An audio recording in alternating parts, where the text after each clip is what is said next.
see him doing something else, I will not judge him. I will say Allah is the one to judge. However, me as an individual, I will take some form of precaution. Okay?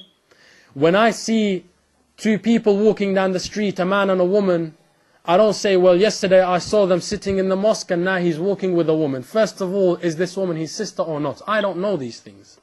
Is this woman his wife or not?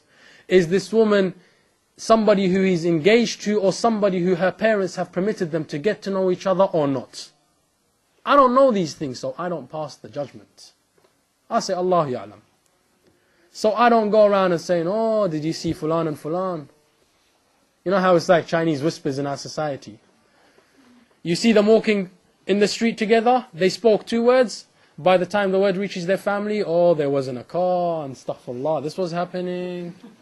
And they're most probably married in secret. Chinese whispers. No, don't do these things. Why?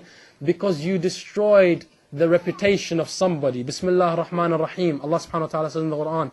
And the example of the one who backbites is like he who eats the flesh of the dead flesh of his brother. Now, why did Allah subhanahu wa ta'ala say dead flesh? Because the human body, and those who study science know that whenever you're injured, the human body starts to regenerate certain cells. But when the human body dies, it doesn't regenerate anything. So Allah says, when you're eating the flesh of this person, when you destroyed the name of this person, it's like those dead cells. He can't rebuild this izzat anymore. He can't rebuild his name anymore. Imagine somebody is such a respected person, and I don't know, he was helping a woman. For any reason, he was helping a woman. Somebody came and he says, oh, wallah, I saw Fulan, and he was with a woman, she's not a mihram, la hawla wa la quwwata illa billah. Only Allah knows what he was doing. He walked into a house.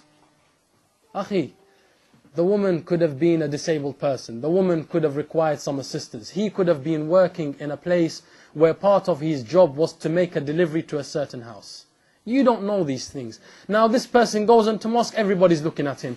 No matter what he says, we know. We automatically take the negative. No matter what this person tries to say to us, we're going to be like, oh, yeah, he's lying. You destroyed his respect. So Allah subhanahu wa ta'ala says, do not doubt. For surely most of doubt is a sin.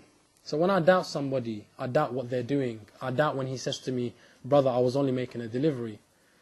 That doubt could become a sin. Why? Because I destroyed the moral of another person. So this is with regards to being silent. Allah subhanahu wa ta'ala, when he told Rasulullah, should I or should I not? Rasulullah was saying, Islam, sometimes you have to be silent. You must not judge people directly.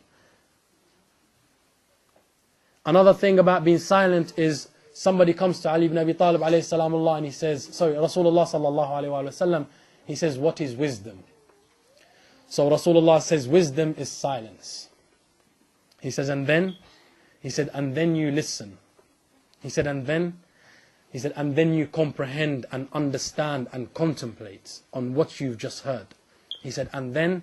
He said, and then you begin to practice it yourself. He said, and then? He said, and then when you have practiced it and memorized it, you teach it to somebody else. No, I go to one majlis, I hear 2 words and I go start telling everybody else. No, have I practiced them first? Then I start telling somebody else about them. This is Islamic discourse with moral. I know sometimes I go a very long way to prove a point. But I like, because most of the times people come and sit on the minbar and talk, and they think that everybody else is on the same level of thinking and they know exactly what I'm trying to say. For this reason, I like to clarify certain points. Coming back to how things are constructed. Stuart Hall is a philosopher and he's a professor in the Open University. Now Stuart Hall works with media, he works with social sciences, and specifically with the construction of identity. Now, identity, the word is kind of a oxymoron. It kind of says one thing, but it does something else. Identity says what? When we say this thing is identical to this thing, we say 2 things are similar. We find what's similar with them. So this is a blue pen, this is a red pen. What's identical? They're both pens. We found something to agree upon. However, identity in society works on differences. I am a man because I am not a woman. You say to me, describe a man. I say, well, he's not a woman. I am blue because I am not the rest of the colors of the rainbow. I am tall because I am not short. I am black because I am not white. I am rich because I am not poor. I am content because I have something. And he is not content because he has nothing. We're comparing with what I have and what he doesn't have. What I have and what she doesn't have. So this is with identity. How is identity constructed? Stuart Hall gives a very, very good example. He says, look at football. He says this sphere, this object which is round, it's a sphere.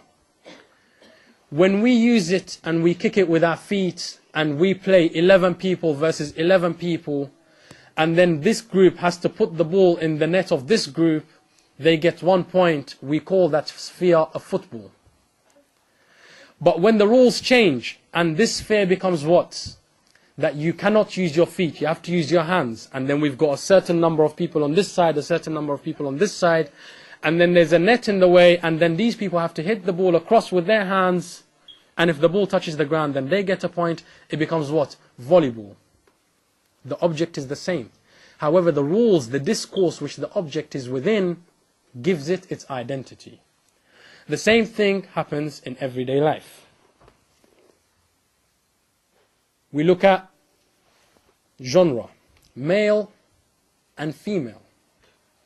Now, male doesn't necessarily mean that you're a man. We say something is masculine. It doesn't mean it's a man.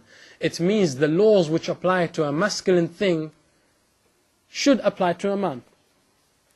And then when we say something is feminine, we say what? That it should apply to a woman. So sometimes we can say, he is in touch with his feminine side. But he is a man, and feminine is a woman. He's in touch with the feminine side means what? He acts in a certain way which makes him similar to a woman. However, physically, he's not a woman. The physical remains to be the same. The social concepts around him decide whether he is masculine or feminine. What is a Muslim and what is a mu'min? Everyone who says La ilaha illallah Muhammad Rasulullah sallallahu alayhi wa sallam, sallu ala Muhammadin wa ali Muhammad, becomes what? Becomes a Muslim. However, the physical object is there. What's going to change it? The discourse which is around it. Let's see the criterias. We said in football you need to use your feet. That's one criteria. A mu'min, what's the criteria of Rasulullah sallallahu alayhi wa sallam? He says Iman is what is in the heart, what is acted on by the body, and what is pronounced by the tongue. So not only I say La ilaha illallah Muhammad Rasulullah and I leave it there for 365 days, out of them I only do 30 days, I'm in Ramadan, I'm fasting, I'm praying. The rest of the days you can find me maybe outside a nightclub, or you can find me somewhere else. Or maybe you just find me sitting at home watching TV and I'm not praying. You're a Muslim, no doubt. I'm not saying you're a kafir. Islam does not say you're a kafir. But you are not a mu'min. That's one criteria of a mu'min. Another criteria, and without a doubt, it is the most important criteria. Amir Bhai said that my father was in Hawza. My father didn't actually finish Hawza. But I cannot realistically ever, no matter what I do in my life, I can never thank my father for anything, but specifically for this one thing which he taught me. And he taught me about what it means to be a mu'min. He said a mu'min, first and foremost, the Arabs came to Rasulullah sallallahu alayhi wa sallam, Bismillah ar-Rahman ar-Rahim. And when the Arabs said, we are mu'mins, there's a verse in the Quran, and the Arabs said, we are mu'mins, the reply came what from Allah subhanahu wa ta'ala? Nay, say you are Muslims, for you shall never be considered as mu'mins until Iman enters your hearts. So here a criteria has been set, that Iman needs to enter your heart. What is this Iman which I need to place in my heart for me to come to Rasulullah and say I'm a mu'min? First and foremost, these people came to Rasulullah sallallahu alaihi wasallam because why? They heard there's a new religion called Islam. This